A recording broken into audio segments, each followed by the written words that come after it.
Happy Friday the 13th.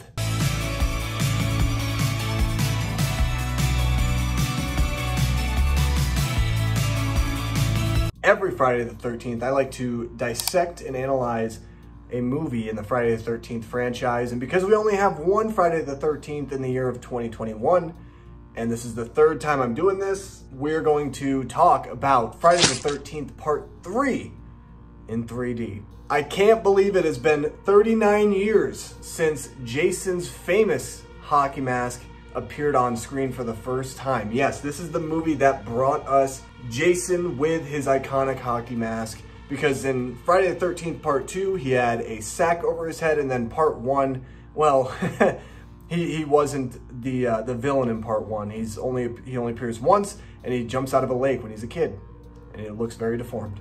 So Friday the 13th Part 3 is one that came out, and it came out in 3D. Back in the 80s, this was a big thing going on. There was a trend in every single horror franchise, it seems.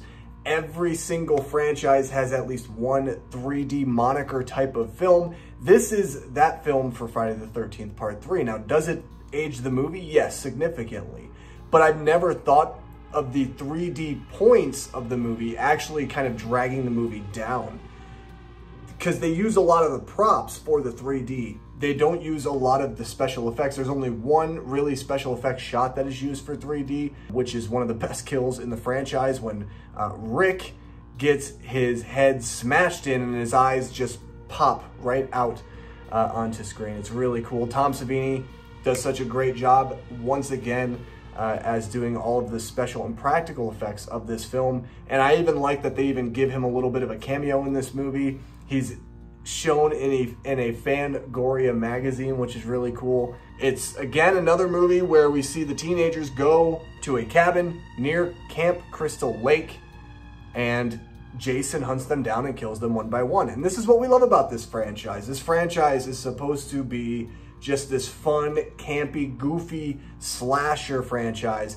that has some gnarly kills and just really characters that they just engage in sex and inappropriate conversation, as well as doing kind of some really dumb and outlandish things that have become a trope in horror movies. And this is why I love Friday the 13th. You don't watch these movies and you think, wow, like I'm really genuinely going to be into these characters. Every character in the Friday the 13th franchise, every single one, maybe with the exception of Tommy Jarvis, you don't really get invested in them because they're really just supposed to be there for some amazing practical kills. And that's what you get in Friday the 13th Part 3. This has never been one of my favorites, but it's one that I go to often, because not only do we get the Jason in the hockey mask for the first time, but also because this is actually the first time he kind of yields his machete. He doesn't yield it throughout the entire movie, though. He does have an axe in some scenes. He uses his hands in some scenes. He even uses a really cool spear gun for the Vera kill, which has always been one of those kills that I really enjoyed. But this is a movie that kind of encapsulates what Friday the 13th would then become.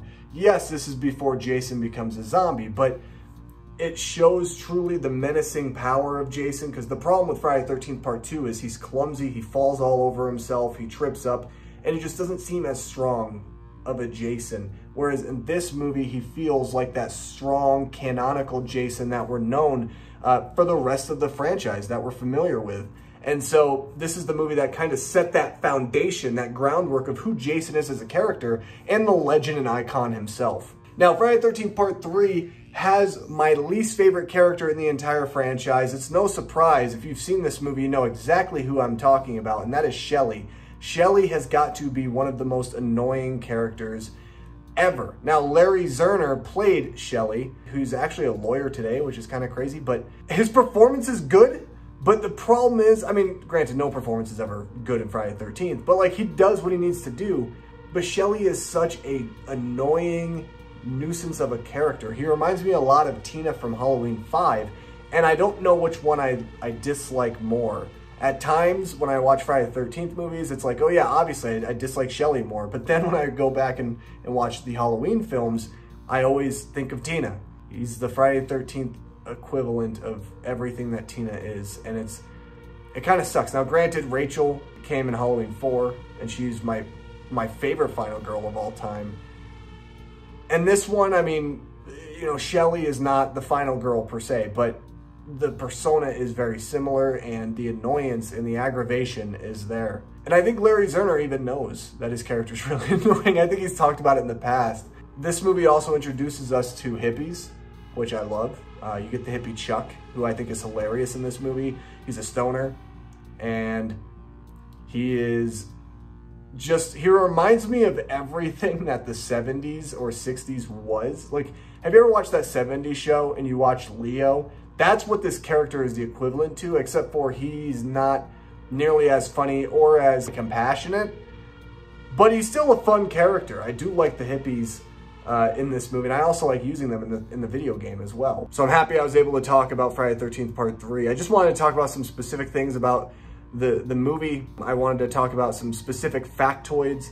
The fact that this movie came out 39 years ago is crazy to me. You have to celebrate Friday the 13th by watching a Friday the 13th movie, or even playing the video game, which I will be doing later on tonight. Thank you for watching this video. If you like this video, I have other ones. Just wait till the end screen. There will be 2 videos that will pop up, my most recent and what YouTube recommends. I definitely recommend you check out one of those videos. Thank you guys for watching. You guys know what to do. I'm not even gonna say it. I'll see you guys in my next video. Happy Friday the 13th.